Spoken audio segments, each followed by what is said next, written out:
कविता, हाँ कविता सुनने में कितनी मधुर लगती है। जैसे कोई धीमी धुन मन को सहला जाए। कविता सुनकर मन बहल जाता है, दिल को सुकून मिलता है। जैसे थकी हुई आत्मा को थोड़ी देर का विश्राम मिल जाए। पर सच थोड़ा अलग है। कविता से जीवन नहीं बनता। कविता कितनी भी सुंदर क्यों न हो, कितनी भी प्यारी क्यों न लगे, वो बस शब्द है। और शब्द कभी कभी अधूरे होते हैं। वो महसूस तो कराते हैं, पर जीने का सहारा नहीं बन पाते। नीरज जानता है ये बात।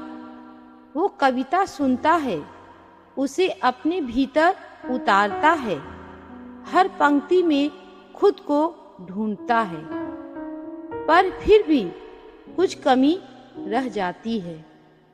क्योंकि जीवन सिर्फ शब्दों से नहीं चलता। उसे चाहिए एहसास, उसे चाहिए सच्चाई। और वो सच्चाई कहीं किताबों में नहीं मिलती। वो मिलती है शबनम की बूंदों में, छोटी सी, नाजुक सी, पर सच्ची। जब वो बूंद नीरज को छूती है तो वो सिर्फ भींगता नहीं, वो जी उठता है। उसके भीतर एक नई सांस चलने लगती है, एक नई ऊर्जा जाग जाती है। वो बूंद सिर्फ पानी नहीं होती, वो जीवन होती है। कविता उसे समझा सकती है, पर शबनम उसे जीना सिखाती है। कविता उसे सुकून देती है, पर शबनम उसे प्राण देती है। और यही फर्क है शब्दों और सच्चाई में, कल्पना और जीवन में। नीरज और शबनम का रिश्ता भी कुछ ऐसा ही है।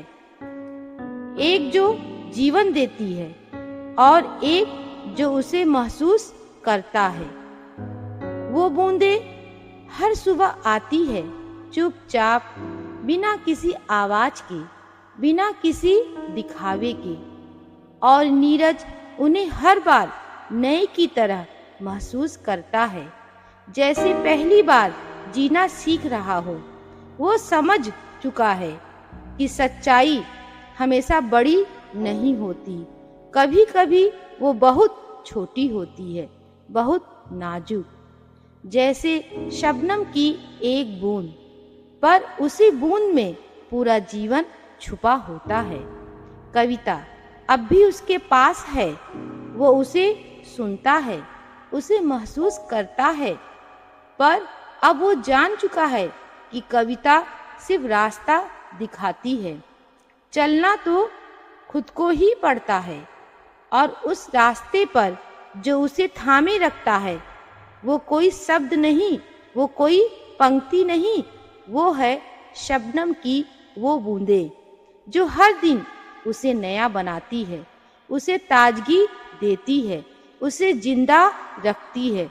तो अगर तुम पूछो जीवन क्या है, तो जवाब शायद कविता में नहीं मिलेगा। वो मिलेगा किसी छोटे से एहसास में, किसी सच्चे स्पर्श में, किसी शबनम की बूंदों में। और तब समझ में आएगा कि जीना शब्दों से नहीं, एहसासों से होता है।